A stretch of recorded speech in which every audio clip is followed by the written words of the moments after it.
Olá, estudante do primeiro semestre da terceira etapa da EJA, seja bem-vindo a mais uma aula de Ciências da Natureza. Aí na tela você vê o nosso tema.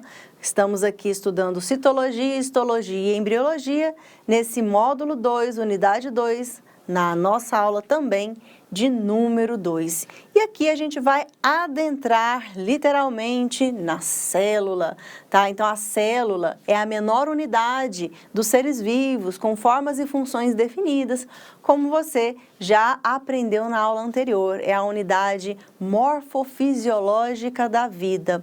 Mas e aí? A célula isolada pode formar todo um ser vivo, como você está vendo aí nesse GIF animado.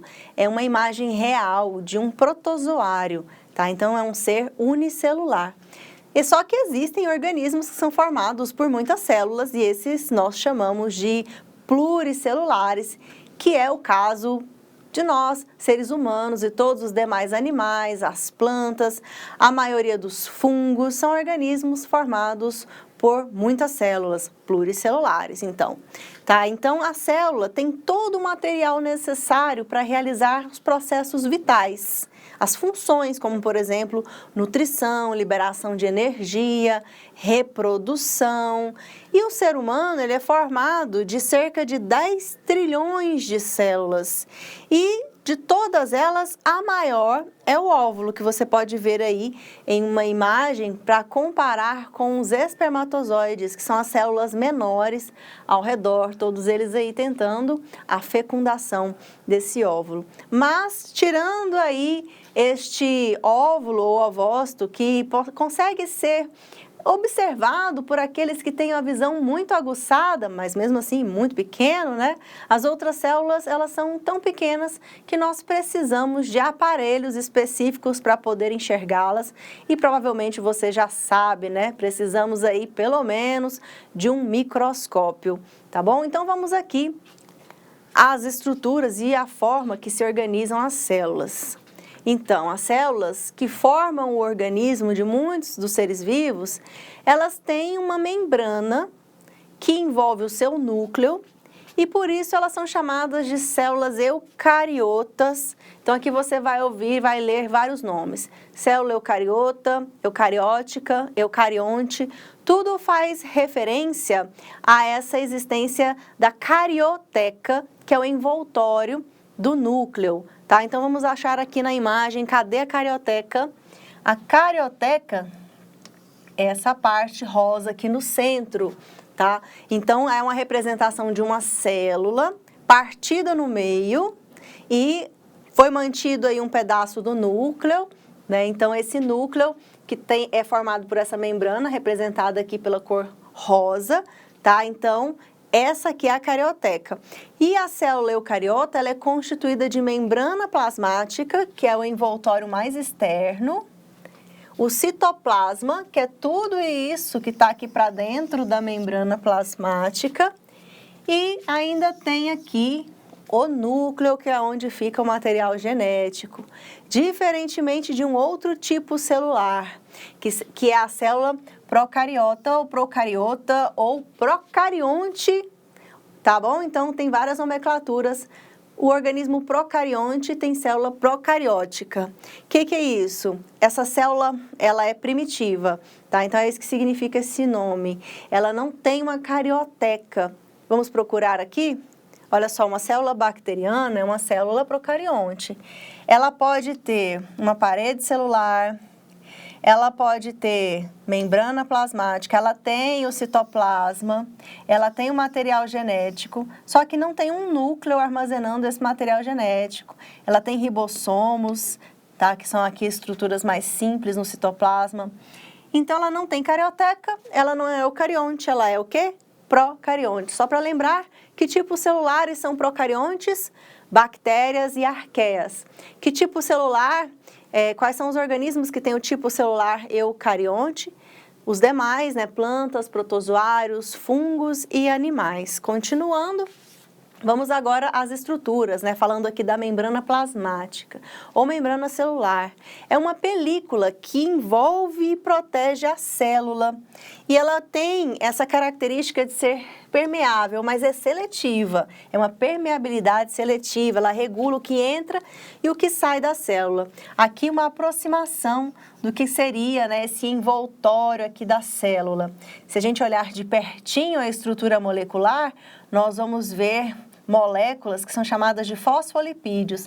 Tem esse formato assim, tem uma cabeça hidrofílica, uma cauda hidrofóbica, quer dizer, é uma membrana dupla, né? Então, você vai ter assim, os fosfolipídios organizados dessa maneira, formando uma camada dupla de fosfolipídios, onde você pode encontrar outras estruturas, como proteínas, que também vão participar dessa constituição e da função de transporte de substâncias.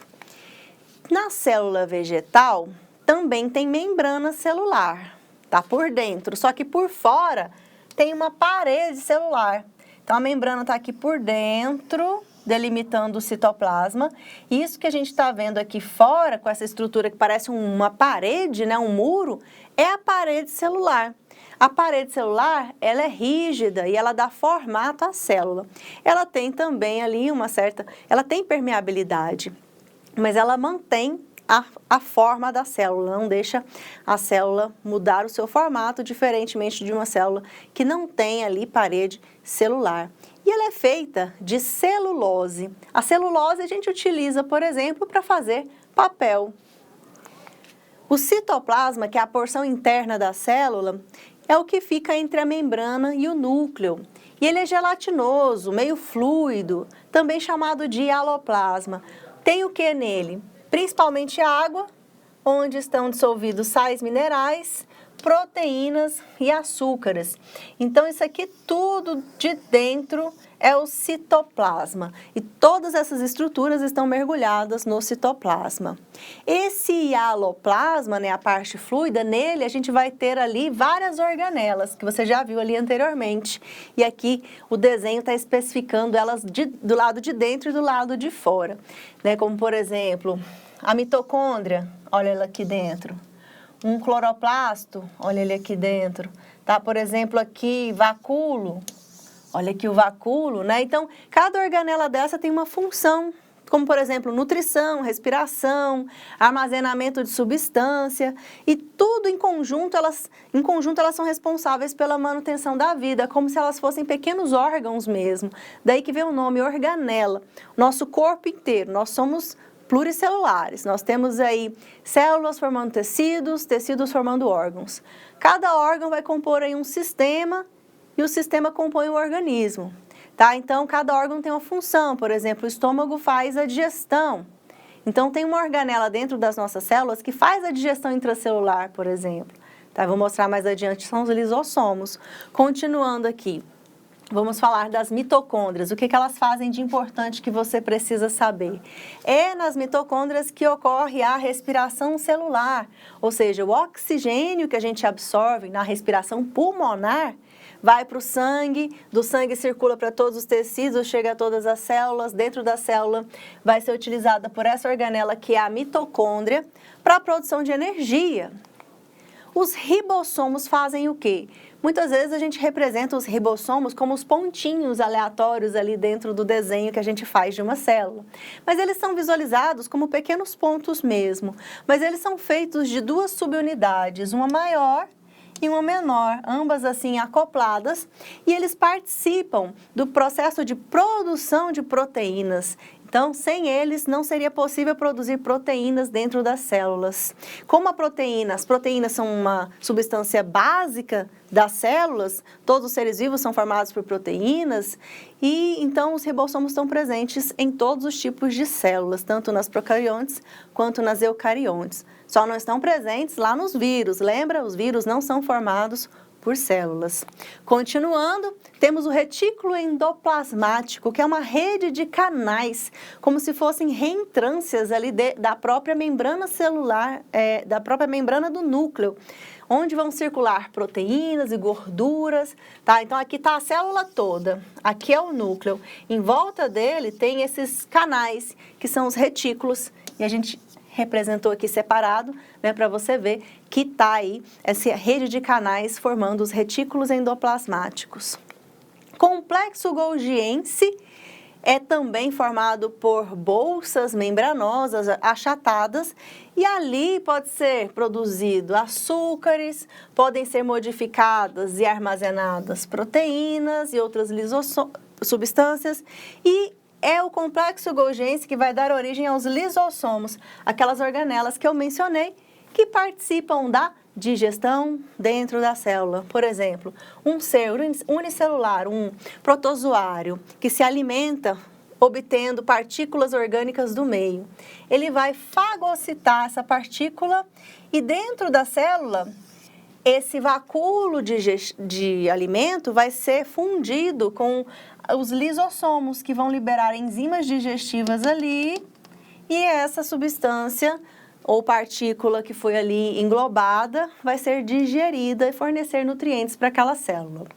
Os centríolos são pequenas estruturas cilíndricas que participam da divisão celular. Está aqui a esquematização do centríolo, dentro da célula ele fica aqui e ele proporciona a formação de fibras e, como está dito ali, vão se unir aos cromossomos e tem função na divisão celular.